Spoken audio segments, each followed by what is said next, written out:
It's ironic that a battle so synonymous with a state would put it on their license plates did not in fact occur anywhere within that state.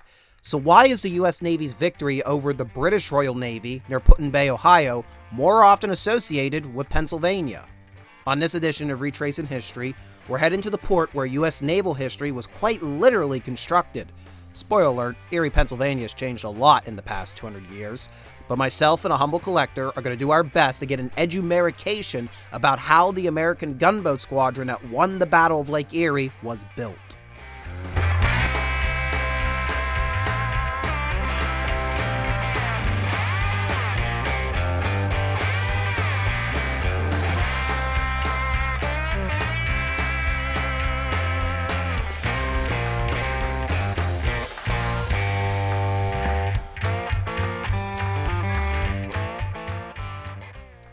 In retrospect, the United States' declaration of war on Great Britain in the summer of 1812 was, well, a very bad idea. You see, there are valid reasons for the United States to have strife with Great Britain in 1812, but they weren't really able to take that up to bat on the battlefield. Look at the numbers of both militaries. Just look at them for a moment. Joe, the numbers don't lie! And they spell disaster for you as sacrifice. The other problem was, the United States believed that they could get maybe not a quick win, but they had a chance at success against Great Britain because their target was, well, not Great Britain, the Isles themselves, it was British Canada. And for many years, going back to the American Revolution, there was this belief that French-Canadian and later British-French-Canadian settlers and citizens, they were going to welcome the Americans in open arms as some type of liberators. I should also point out that the United States tried to get part of Canada during the Revolution. That did not end too well. And, well, if you go into any basic history about the War of 1812, you'll know that American efforts to try to go back into British Canada did not work out in 1812 either. By the end of 1812 also, the Northwest Territory, a key ingredient to the United States' growth into being a much more powerful country, was under threat of being lost due in part to Tecumseh's Pan-Indian Confederacy, which had an alliance with the British Empire. Control over the Northwest Territory was only really going to be assured by control over the Great Lakes, which is really why the war clouds are going to descend upon Erie, Pennsylvania. And really that brings us to the story of Daniel Dobbins. Mr. Dobbins moved to Erie in 1795. He was initially a partner in a land agency, but soon took interest in commercial shipping. In 1809, Dobbins, as well as members of the Reed family, would purchase the schooner Salina and made a living from trading salt for furs on the upper lakes. They were taking salt that was mined from the region now known as Syracuse, New York, and were trading it for fur with various fur companies of both British and American affiliation. And essentially their routes would take them from Buffalo, across Lake Erie, up Lake St. Clair, into Lake Huron, so they're passing Detroit, Michigan, and they would go all the way up to the northern end of Lake Huron to Mackinac Island, where Fort Mackinac was, and then would trade it with various fur traders in the region. And well, in July of 1812, Dobbins was on one of those routine routes to Fort Mackinac. Unfortunately, he arrived just as the British were launching their attack on Fort Mackinac. I can just imagine him just sliding into port, and then he was made a prisoner of war. Now, he had trade connections amongst those in the British military ranks, and that actually allowed Dobbins to get passage to Fort Detroit, only for that to also fall to the British Empire. Remember how I said 1812 did not go well for the United States? Yeah. And this would make Dobbins, for the second time, a prisoner of war in the hands of the British Empire. Once more, he would rely on his trade connections and was able to get in charge of a cartel to remove U.S. civilians back to Cleveland. And this is essentially how he, quote-unquote, escapes back to Erie, Pennsylvania. And eventually, the local militia leader convinces him that he needs to go to Washington, D.C. and tell the president himself of how severe the situation is becoming in the Northwest Territory. We have Dobbins. He's going to go down to Washington, D.C., and he's going to meet with President James Madison and his cabinet on September 11th, 1812. and stresses the need for an American naval fleet to be quickly assembled on the upper lakes, lest, as I just mentioned, all of the Northwest Territory would be lost. Now, I have no doubt that President Madison was well aware of the need to increase the strength of the U.S. Navy on the upper Great Lakes, so it's more likely the question he asked Dobbins, where should we be building our new gunboats? And of course, Dobbins had an answer to that. That was Erie. Now, Erie only had a population of 400 people at that time, including Dobbins, and it really didn't have the best infrastructure for shipbuilding, at least not yet. Commercial shipping out of Erie was still in its infancy in 1812, but it did have a major advantage, and that was Presque Bay, which was formed by a peninsula jutting out from the mainland, west curving to the north, and was guarded on the eastern side by a sandbar, which would make it very difficult for any enemy forces to get inside and harass the shipbuilding activities within the bay. Not to mention that in 1812, Erie was essentially still in the middle of a wilderness, so vast quantities of timber to build gunboats out of.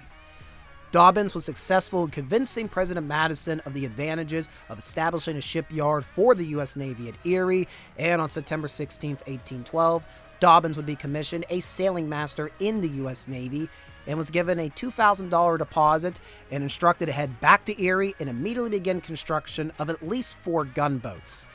Now, the problem was, around the same time, the Secretary of the Navy had already entrusted command over both Lake Ontario and Lake Erie to Commodore Isaac Chauncey, who already had a major shipbuilding operation on Ontario at Sackett Harbor, New York, and was just starting one at Black Rock, New York for Erie. Now, Chauncey was not able to be at 2 places at once, so he had entrusted the shipbuilding activities at Black Rock to Lieutenant Jesse Duncan Elliott. And well, when Dobbins arrives in Erie and has his commission to begin building gunboats, it's conflicting with what Elliott is trying to do with trying to convert merchant ships into gunboats up at Black Rock. Dobbins tries to reach out to Elliott and ask him for his assistance, and Elliott took one look at the Presque Bay and believed it was impossible to build gunboats due to the sandbar, seeing that it would be too difficult to traverse it without some great labor being implemented. The conflict of interest was not resolved until Commodore Chauncey paid a visit to Erie over the New Year's holiday in early 1813. Dobbins had by this point gathered a small workforce and was employing them at his naval base, which was situated on then the western limits of the borough of Erie. Of course, that's greatly changed in 200 years. The shipbuilding activities were happening in the waters at the mouth of Lee's Run, and Dobbins had appointed Ebenezer Crosby as the shipwright over these shipbuilding activities. Now, by this point, Crosby had 2 gunboats undergoing planking, and both had a keel measuring about 50 feet. The preparations were also underway for 2 more gunboats. However, most of the carpenters Crosby was using on these gunboats, they had little shipbuilding experience. They were mainly experienced in house building. And Dobbins was struggling to procure just about any resource you can imagine a small gunboat fleet would need, especially tar and oakum. Oakum, if you're not familiar with the term, is essentially what you would use to caulk the planking, to prevent water from seeping through the planks and, of course, rotting the whole ship. Chauncey demanded that Dobbins increase the length of the other 2 gunboats by 10 feet, but he did deem Erie worthy of being the naval base for this Lake Erie squadron.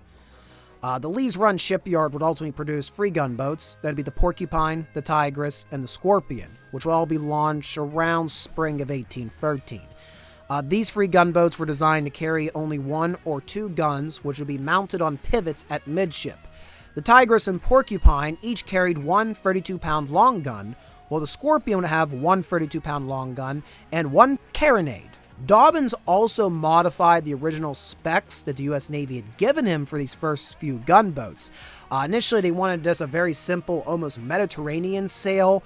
However, Dobbins became quickly aware that this would not be applicable for the rapidly changing winds and waves on Lake Erie, choosing instead to rig them very similar to schooners to better control the weather gauge. So in the Hagen History Center, of course, we have a whole case devoted to Dobbins and the Battle of Lake Erie, some of the artifacts they have. They have a militia musket made in Fayette County. That is the Laurel Highlands region where we're from. Yes. So that was made in our neck of the woods, Readout Productions and Humble Collectors neck of the woods. It was marked for the 133rd Pennsylvania Infantry, which was raised up here in Erie and guarded the fleet while it was under construction. Only known regimental marked militia musket with proven connections to the construction of the fleet or the battle itself. So that we're already starting off with that of a banger of an artifact. And we move over. That's pretty solid. We got a keel fragment from the Lawrence. Of course, that was initially Perry's flagship. We got a cane belonging to Daniel Dobbins. And there's Daniel right there and across. I actually did not know they also have a portrait of his wife, Mary West Dobbins.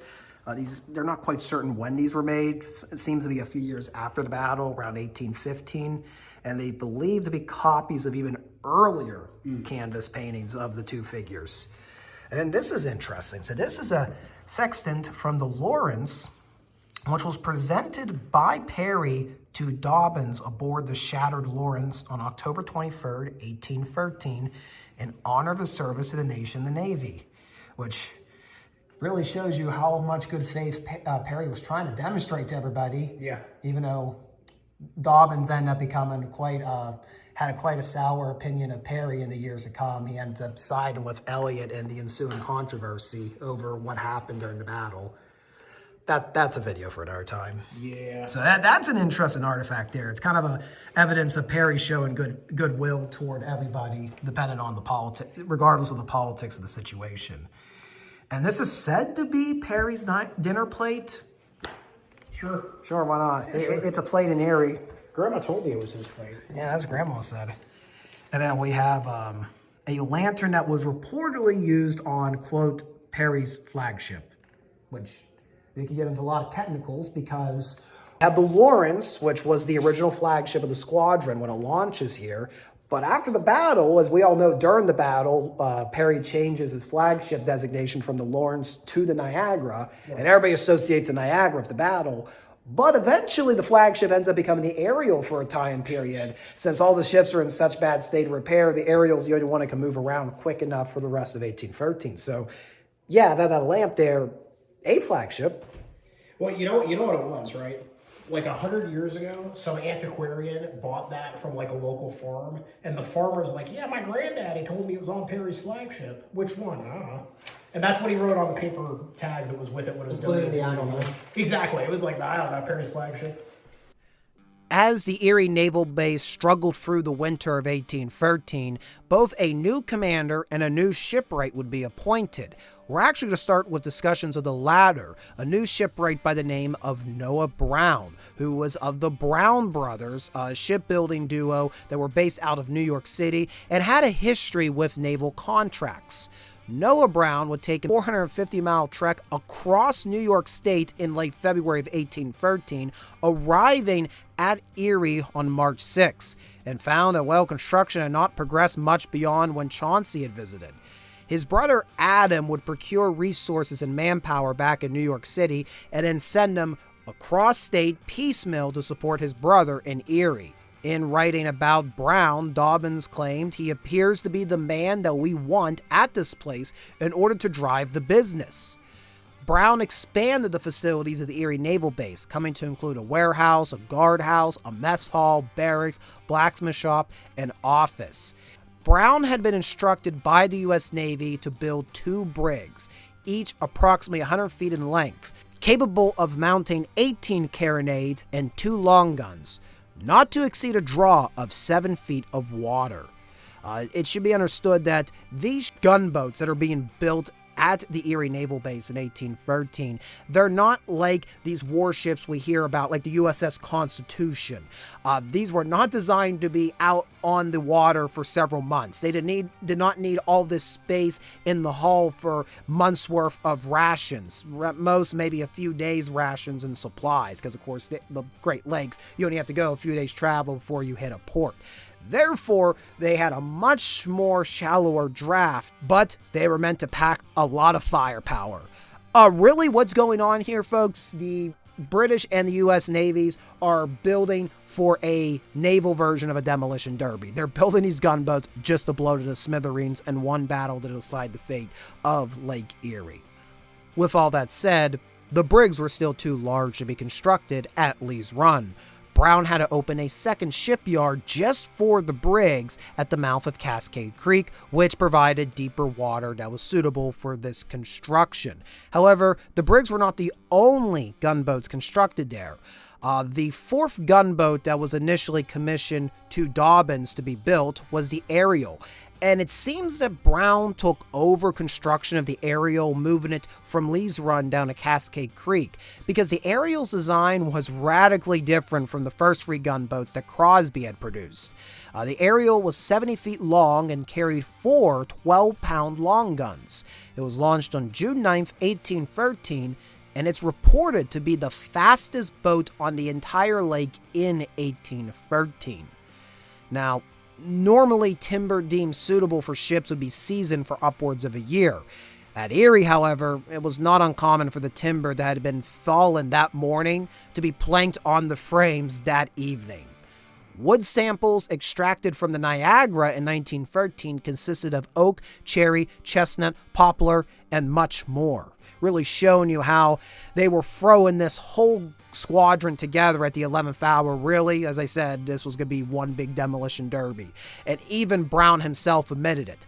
Plain work is all that is wanted. They're only needed for one battle.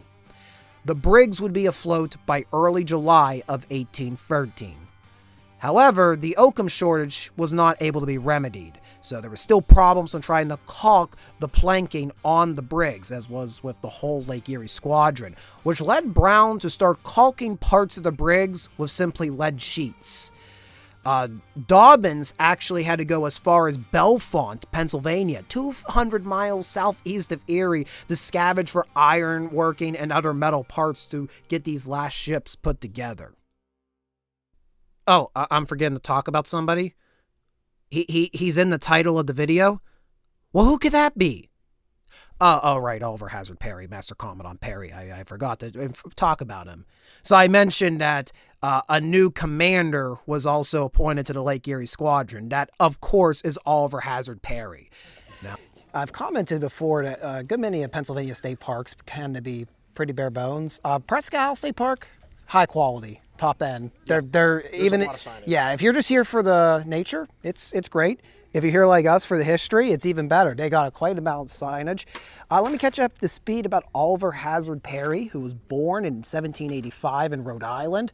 He's the son of a U.S. Navy captain, and he began fighting at the age of 13, getting involved in our Barbary Wars when the U.S. Navy was fighting with Barbary pirates off the Mediterranean coast, aka don't mess with our boats. Yes. Fat Electrician will love to explain it all to you. Then he eventually commanded his first ship, the 14-gun schooner Revenge, at the age of 24. We really should. I really should be doing stuff with my life right now. I know. It's like it. When I started doing the military history, it's like everybody was roughly my age. Now it's like now I'm starting to get a little old. You know? Now we're the old gogs. Yeah, it's bad. Has a bit of a timeline here. The Revenge, he didn't have a good time in charge of the Revenge. It ended up reefing off the coast, and Perry kind of got the blame. Though he was cleared of the blame for it, it's still just nobody wanted to give him really a command then. And when the war began, he was really in charge of just a small gunboat flotilla off the coast of Rhode Island. He really, really wanted an Atlantic command. That's what you should remember. He really wanted in charge of an Atlantic ship. Well, the next best thing was in charge of a whole squadron, but on the Great Lakes. And being commissioned to command something on the Great Lakes was essentially being sent to the backwaters. It's like being sent to the Asiatic fleet in the late 1800s. Yeah, it's the demotion zone, kind of. Which is weird because he's getting promoted, but you feel demoted. Yeah. It's like I achieved much, but anyways, I'm again sidetrack. The luck of Perry. The term Perry's luck was coined to describe Perry's repeated good fortune. Just when all seemed lost, events would turn in Perry's favor, from narrowly escaping the British fleet in a thick blanket of fog to raising a battle-ready squadron in Erie. Perry's luck prevailed and would continue to fall him throughout the War of 1812. Well, until that thing happened. Well, yeah, we'll get to that. Yeah, we'll get there. That's a few videos from now. Yep. Yeah, this thing, we'll talk about that later. We'll talk about that later. But yeah, Perry gets here about March of 1813. He's put in charge of the Erie Lake Squadron because, well, it's just too much for Chauncey to handle. And he'll go quick to work to making sure the fleet is ship ready for the coming summer. Perry was a great disciplinarian who publicly treated everyone professionally. Everybody got the same treatment, from your lowly seaman all the way up to your second command. Perry arrives in Erie in March of 1813, March 26th to be technical. He's immediately going to go about centralizing all of the efforts to procure resources. He's going to basically detach Dobbins to scour the Pennsylvania countryside. I already mentioned earlier that Dobbins had to go some 200 miles to go get iron working for the fleet. Perry would personally go to Pittsburgh almost immediately upon arrival in Erie. And he's going to negotiate the manufacturing of various hardware, including anchors, cordage, and shot. Additional negotiations by Perry, Brown, and Dobbins would eventually secure sailcloth from Philadelphia. Some of the guns that would ultimately be used on the Lake Erie Squadron, they're going to be transferred down from Black Rock, but most are actually be casted in Georgetown, Maryland, and it necessitated a 5-week journey overland by way of Pittsburgh to get up to Erie.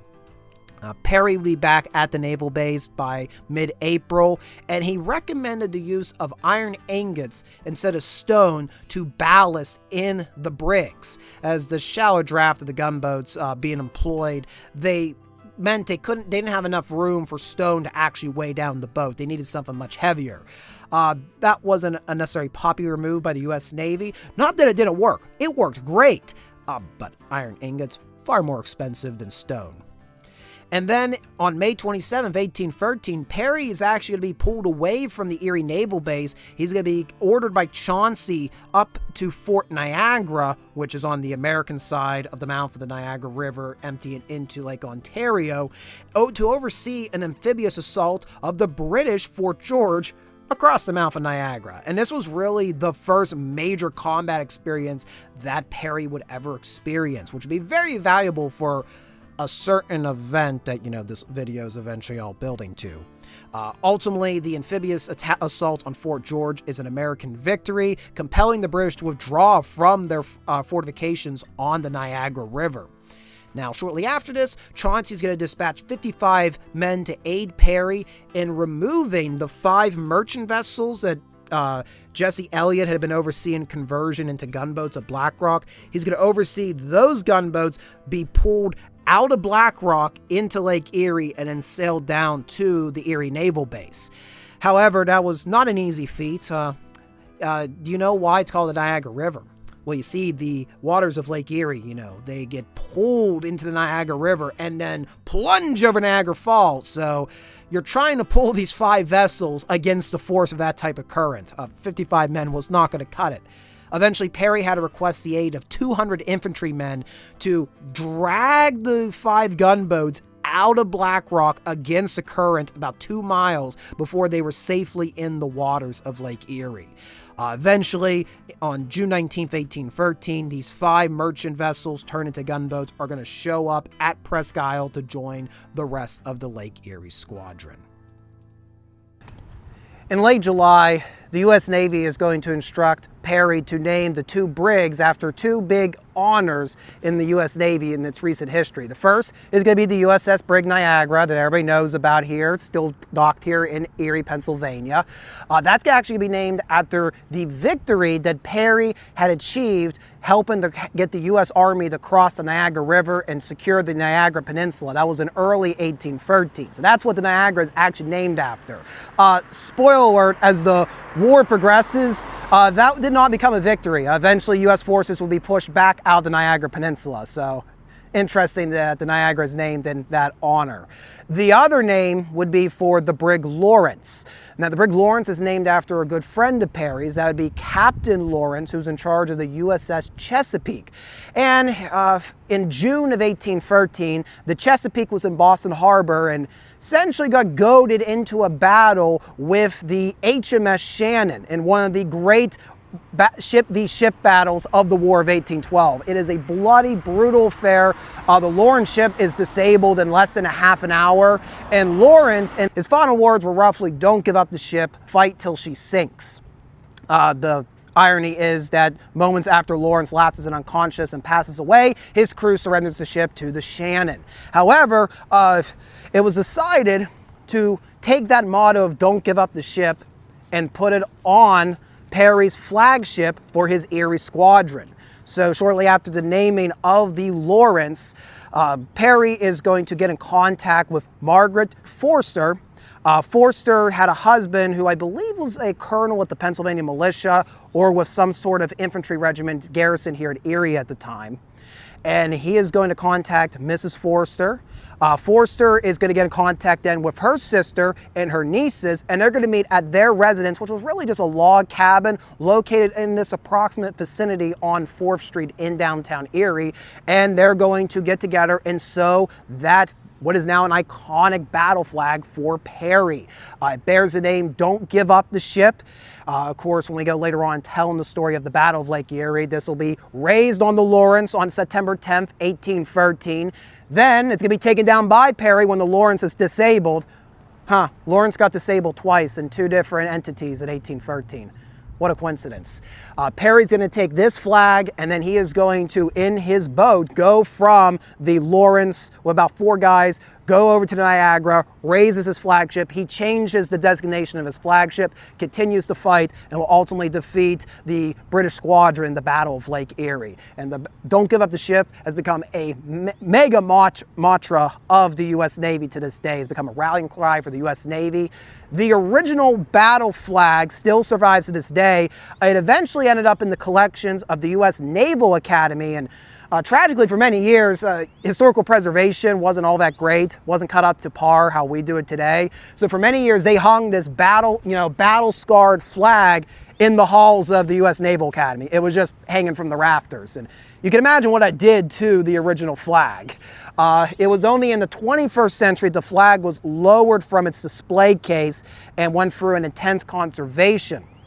Other interesting detail about this flag, the original, it was preserved by the same lady who also in 1913 tried to preserve the Star-Spangled Banner. Her name escapes me at the time. Editor Jan put her name in the comments below.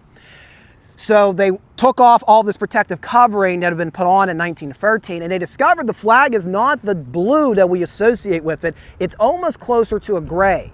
Now, is that from 200 years of age, or is it just or was that the initial cloth that was used by Miss Forster and her sister and nieces here on 4th Street?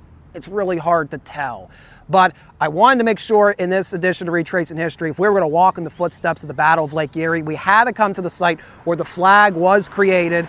If you've watched Readout Productions for a while, if you watch my live streams, Uncut History, you know that the Don't Give Up the Ship flag is often in the background. I decided to bring this down from my rafters and kind of dedicate it on its grounds here on 4th Street, where Mrs. Forster lived and reportedly sewed this flag together. The marker was provided by Erie Insurance. Yes, Erie Insurance. A funny story, the famed insurance company is based in Erie. Who would have thought? Who would have thought? Yeah, and where approximately, I guess, the Forster residence was, is now today, it's a parking lot for employees of Erie Insurance. Like, literally everything around us is owned by Erie right now. Yeah, it's all Erie. All of it. All of it. Always was. Always has been. By the end of July of 1813, Perry had 2 major problems. The first, he still had to assemble a crew. Throughout 1813, Chauncey and Perry were competing for manpower for their respective squadrons on the Great Lakes. Keep in mind, Chauncey is very focused on his shipbuilding activities on Lake Ontario, while he had given authority over the Upper Lakes to Perry. And initially, Chauncey gained favor in the U.S. Navy, getting the majority of the manpower. That was, of course, limited when you stretch it across the United States of America. The piecemeal arrival of officers and seamen that were given to Perry eventually led the Commodore to lose his temper in a letter to his superior. Quote, "This new group is a motley set of black soldiers and boys." The situation was so dire that General William Henry Harrison recommended Perry to conscript the local militia, a thought that unnerved Perry, as he believed the whole point of this war was a protest over the Royal Navy impressing American sailors. The Military Shock goes, Editor Chan, throw one up. Awesome. Very cool piece. Somewhat impractical, but very cool looking. This is apparently a American militia shako that belonged to John Simmons. I'm going to call this You know, this is the meme of, but I want Shotco. We got Shotco at home. This is Shotco at home. It is. And to be fair, it is a tall hat with a front plate. It does look like close enough to a Shotco. Although an exact number could not be ascertained, it's estimated about 500 men would ultimately be part of Perry's crew on the Lake Erie Squadron that summer. And Perry's crew consisted of personnel from both the U.S. Army and U.S. Navy, a small contingent of the United States Marine Corps, and volunteers from various militias. Likely, the crew was made up of more soldiers than actual sailors. Of the 99 personnel with known birthplaces, 40% of them were from Pennsylvania. The other problem was the Sandbar. Now, the reason some personnel in the U.S. Navy were hesitant on building this squadron here in Presque Bay, they didn't see it possible to get a whole squadron over to Sandbar. Presque Bay is made because the Sandbar, which historically would have been about 6 feet shallow, you can get the schooners over with some modification. The actual brigs would not be able to navigate it. And in the summer of 1813, the Sandbar's shallowness was not 6 feet, it was 4 feet. So it was even more difficult. Now, Noah Brown had a solution for this, and that was cameling. Cameling's an ancient process of raising ships over sandbars and dropping them at our side of a body of water. So this goes back to ancient times. The idea was he was going to construct several of these large wooden barges. They're about 50 feet long, about 10 feet tall.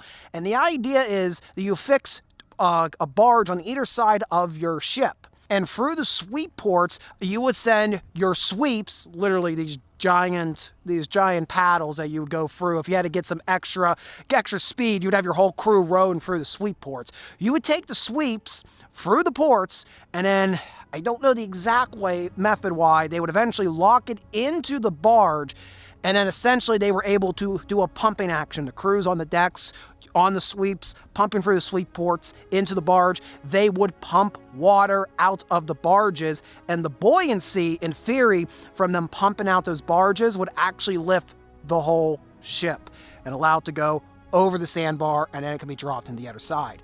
To achieve this, you had to take as much weight off of the brigs as possible. And that process is going to begin on the evening of July 31st, 1813, right behind us. So I want you to visualize the Lawrence and Niagara. They just got fitted with all of their equipment. Now the crews are having to take all the stuff off. The first ship that they're going to try to get over the bar is going to be the Lawrence. That's going to start on August 1st.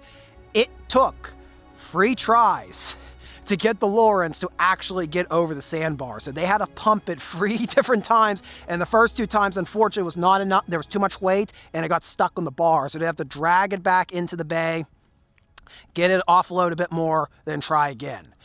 On August 4th, the Lawrence was on the opposite side of the sandbar, and they were starting the process with the Niagara when scouts saw out in Lake Erie several British warships approaching. Now, the British Lake Erie Squadron actually were blockading Erie throughout June and much of July of 1813. But after about 30 days, they had to lift the siege to go to the north side of the lake, the British-Canadian side, to get resupplied. They weren't going to sit idly by and allow Perry to try to sneak out of the bay. So they tried to come back to Erie as quickly as possible. And there's a bit of an optical illusion that occurs. The British crews, they're looking at the Lawrence and are looking at the Niagara, mind you, on top of the sandbar, but how they're in a parallel line, it actually looks like they're already fitted for navigation. So the British become worried that the whole fleet the whole American squadron has gotten into Lake Erie. And at this moment, Perry decides to actually have 2 of his schooners ride forward and actually fire a few warning shots at the British. One of those shots actually hits the mizzenmast of a British sloop of war in all of this mess. Lucky shot. The British pull back, and really that's the most fighting that Erie, Pennsylvania will actually see during the War of 1812 is this little event. But Perry and the American squadron have scared off the British. They're able to finish moving the Niagara over to Sandbar, get the rest of the squadron on the opposite side of Presque Bay, and by mid-August, they're going to be underway for the western side of Lake Erie. Their fate, ultimately to fight a battle with that British Lake Erie squadron on September 10th, 1813. There will be a full edition of Retracing History devoted exclusively to the battle, but for the sake of today's episode, let's keep the focus on Erie itself. While Perry had gained a tremendous victory, it was, as I said earlier, a naval demolition derby. Gunboats were disabled, and there were approximately 200 wounded men from both sides needing urgent medical attention. The citizens of Erie saluted Perry's men upon their victorious return to Presque Bay, but the celebration was short-lived. The local courthouse, which, by the way, the courthouse was initially the sail house. They actually was the sail loft where they would hang all the sails as they're being stitched together for the fleet. Now that courthouse went from being the sail loft, it became a makeshift hospital for the severely wounded, and Perry's remaining ships were anchored in Misery Bay. This is the body of water you see right in front of us. This is Misery Bay, where the remnants of the Lake Erie Squadron were brought to after the campaign season died down. Perry was not long to stay with the squadron. He kind of knew that he just had become a household name. And I mean, every town he goes through between Erie and Washington, D.C., he's getting like a day, he's having a celebration. He's having a party for breakfast, lunch, and dinner. So he makes his way back. He's done with being on the Great Lakes. He came out here, did what he needed to do. Now he got all the fame for it. He's going to use that, and he's going to cash in to get a proper captaincy on the actual Atlantic Ocean. As for the rest of the crew, they kind of were left to fend for themselves. They were now under command of Elliott, and Elliott and Dobbins were more interested in, well, kind of sitting together and curmudgeoning over about the battle and how they felt they had been slighted, and they didn't know how they fully felt about Perry, all the confusion that happened during the battle. So they became good friends, but they kind of kept to themselves. And unfortunately, Dobbins loses two of his sons as you have this outbreak of all sorts of ailments because you have all these sailors, many of them wounded, even they've been brought back here. They don't have a lot of food. They're pretty much overlooked by the U.S. Navy at this point. They're like, yep, we'll see you next Brig. So they're basically left out here to starve, and some of them unfortunately die. Hey, Palmy, that sound like a good trade? This was initially called Little Bay, but Misery Bay got its new name from the hardships that Perry's crew endured during that winter. The men lived in cramped quarters on the ships and often had to walk across the frozen bay if they wanted to get to Erie to get proper food and supplies. Constant exposure to the chilling blasts of the lake and the general living conditions caused widespread ailments, and many men ended up dying. Several ships met their watery grave in this bay. After the war, the U.S. Navy sank both the Niagara and Lawrence here in order to preserve the brigs for possible future use. And yes, that was a very common thing on the Great Lakes due to the coldness and being fresh water. If they had like the hull of a ship that wanted to maybe want to use in a few years, but right now it's surplus, they would just sink it in shallow water, and then maybe 10 years later, somebody would come and buy it. That was very common. There were many different hulks sunk intentionally just in Misery Bay alone over the years for preservation, not just Perry's fleet. Two of Barclay's ships, the Detroit and Queen Charlotte, those were the two of the British ships captured in the battle, also were sunk here. Of the 11 ships in the squadron, 6 were built in Erie. Perry obtained the brig Caledonia, the Amelia, the Somers, and the Ohio, and the sloop Trip from Black Rock. Each ship experienced battle and an interesting fate after the war. So I've had a couple questions actually during this trip about what became of America's Lake Erie Squadron that fought in the Battle of Lake Erie. Well, initially, they were all brought here to Misery Bay. Not all of them. The Lawrence and Niagara were here in this very bay during the winter of 1813 and 14. Other boats, they got divvied out across Lake Erie. Some were stationed at Detroit. Some were stationed near the mouth of the Maumee River. Some were back up in Buffalo. You get the idea. They were kind of divvied out where the U.S. Navy needed them. In 1814, the U.S. Navy would undertake an expedition into Lake Huron, and they would use elements of Perry's old squadron to take part in that. That would be commanded by a Commodore Sinclair. They would go across Lake Erie, up St. Clair Lake, and eventually end up in Lake Huron. The U.S. Navy and the U.S. Army were unsuccessful in their efforts to retake Fort Mackinac in 1814. During those events, a couple of the Lake Erie Squadron ended up getting captured by the British, which That's just a whole story for another day. A crazy story during the War of 1812. What was left of the fleet would come back here for winter quarters in 1814 and 15, and then by then, of course, the war was ended. The U.S. Navy very quickly downsized its presence on Lake Erie, reducing it just to the Brig Niagara. The Lawrence would be intentionally sunk in the bay behind me. The Detroit, the Queen Charlotte, which were initially captured by Perry during the Battle of Lake Erie, they're also sunk here. Eventually, when we get to the 1820s, the Niagara would be intentionally sunk as well. The U.S. Navy no longer had a presence here. A lot of the defense of Lake Erie was turned over to the Revenue Marine cutters. So what's going to end up happening is you have a lot of these boats end up coming to their final resting place here in Misery Bay. But that's not where the story ends for all of them. One of the British brigs on the larger British warships for the Battle of Lake Erie ended up getting bought by somebody who wanted to have a publicity stunt at Niagara Falls. Yeah, their plan was to raise it and throw it over the falls. It ended up grounding before it actually got to Niagara Falls. The Lawrence was raised in time for the centennial celebration for the United States of America in 1876, to be destroyed in a complete and massive fire, which I have dubbed the Great Alexandria Library of the United States of America. Like, a lot of stuff was lost in this fire, guys. We got to make a video about that. But the Lawrence, all of its remains ever raised from here, destroyed in a fire in 1876. It really leaves the Niagara, which will be raised in 1913 in time to celebrate the 100th anniversary of the Battle of Lake Erie.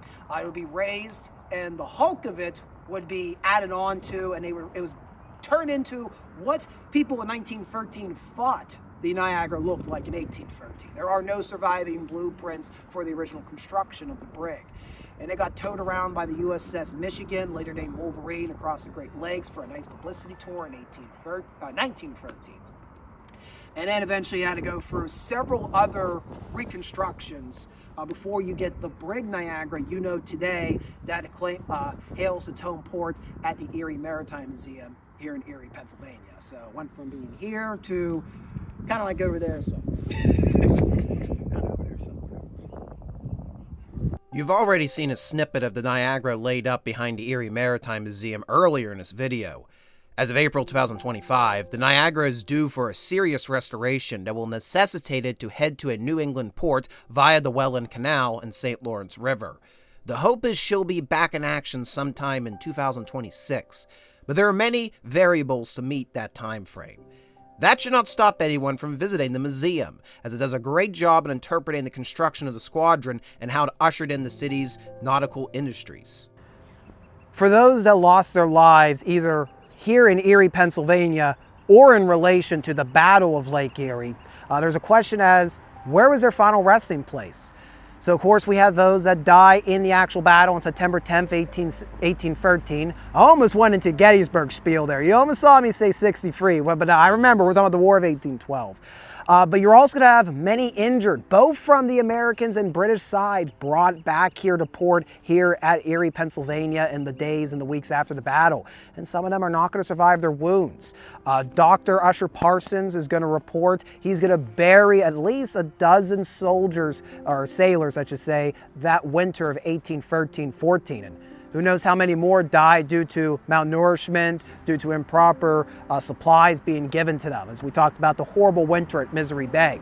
So we don't know how many were actually buried at Erie, but there was an amount of individuals interred as a result of the War of 1812 in Erie, Pennsylvania. Some of them may have been casualties of the Battle of Lake Erie. In any case, the initial burial was actually down in the town of Erie. It was much closer to the bay front. But in 1859, when they were expanding the rail lines, it was going to cut through where the mass grave was. So they reinterred those remains here to Erie Cemetery. And this is the mass grave.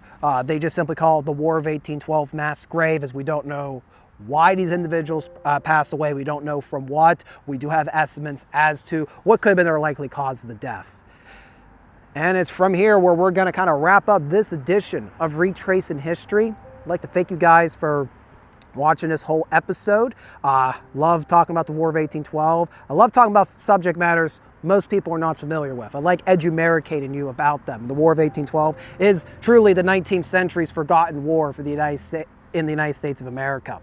So if you enjoyed this video, be sure to hit the like button. If you want to be the first notified when a new video comes out, consider subscribing here to Redoubt Productions. And if you want to go the extra mile supporting me, we do have our Ko-fi page. You can join our membership program, The Garrison. Links in the description below. Thank you folks for watching. See you next time.